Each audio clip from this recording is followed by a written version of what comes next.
The first translation theorem that we saw earlier in this series, also known as the first shifting theorem, told us how we can interpret a shift on the s-axis. We're now going to see a second translation theorem that's going to let us shift on the t-axis, and it's really an adjustment. We're going to move the lower limit of the definition of the Laplace transform. The way we're going to accomplish this is using what's called the Heaviside function or the unit step function. Let's work to understand that. The unit step function, sometimes denoted using a lowercase u, like a normal u, and here it's a scripty u. U of t minus a is equal to 0 as long as t is between 0 and a, and 1 when t is greater than or equal to a. This piecewise defined function can be visualized using just our x and y axes. And as long as t is between 0 and a, we have a value of 0. And as soon as t hits the value of a, then we have the value of 1. We can think of this as off when the value is 0 and on when the value is 1. So it's a function that expresses that nothing is going on until a certain point, at which point something turns on, and when it does, it has a value of 1. If when it's on, we want it to have a value different from 1, we might multiply it by something like, e to the 3t. Then it becomes e to the 3t when it turns on, and then it becomes the exponential function with a y value that depends on what a is. Sometimes, rather than being off and then on, we want it to be on and then off. To make it first on and then off, we subtract the unit step function from 1. Using the piecewise definition then, what we have is for t values between 0 and a, we would have 1 minus 0. And for t values greater than a, we would have 1 minus 1. That would then give us values of 1 and then 0, delineating when t is a. Now going back to that idea, what if we didn't want it to be 1 when it was on, we wanted it to be something else? Let's consider sine of t times u of t minus pi over 2.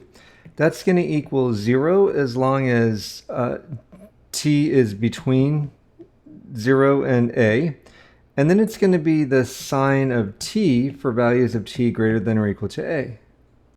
Graphing this function would give us the function is on the t-axis from 0 to pi over 2.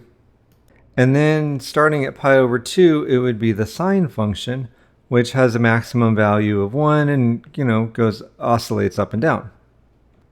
Since we've started graphing the sine function when t equals pi over 2, we've started it at a maximum, but the sine function ordinarily starts out at 0. If we want that sine function to start out at 0 when it turns on, then we need to shift it.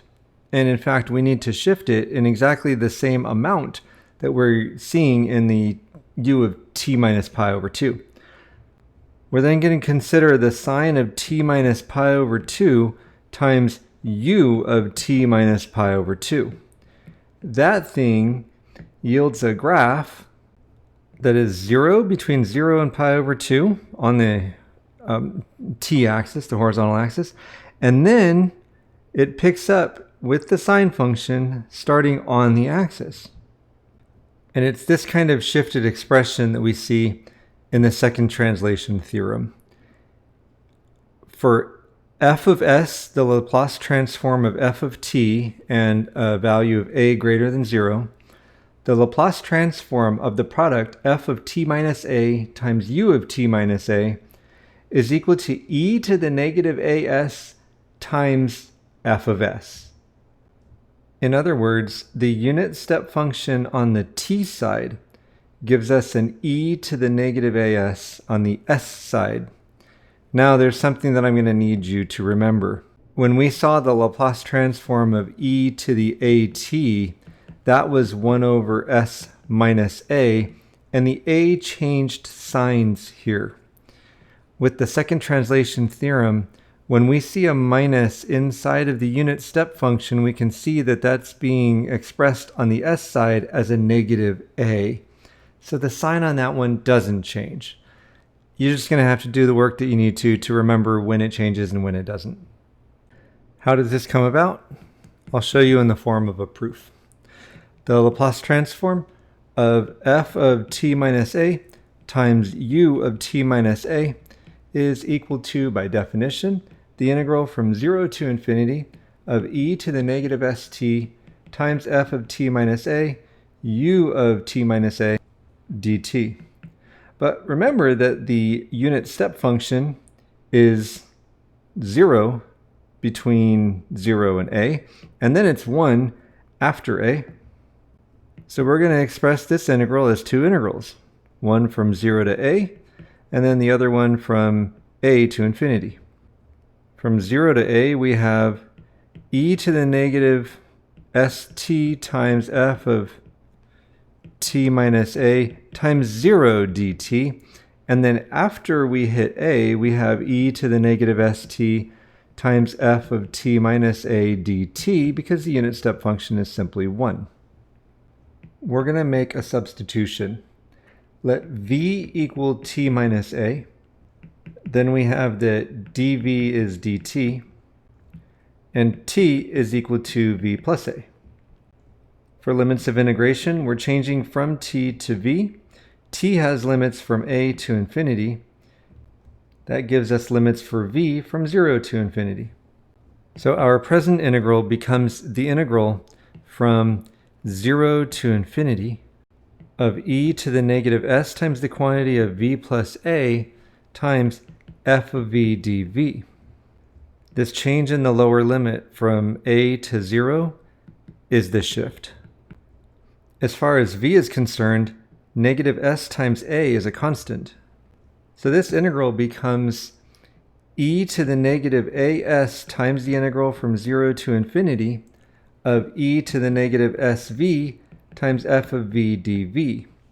That's exactly the expression for the Laplace transform of f, and so becomes e to the negative as times f of s, thereby establishing the theorem. A special case of this theorem gives us another transform. If f of t is equal to 1, then the Laplace transform of just u of t minus a is e to the negative as over s, where the unit step function is being transformed to e to the negative as, and the function 1 is being transformed to 1 over s.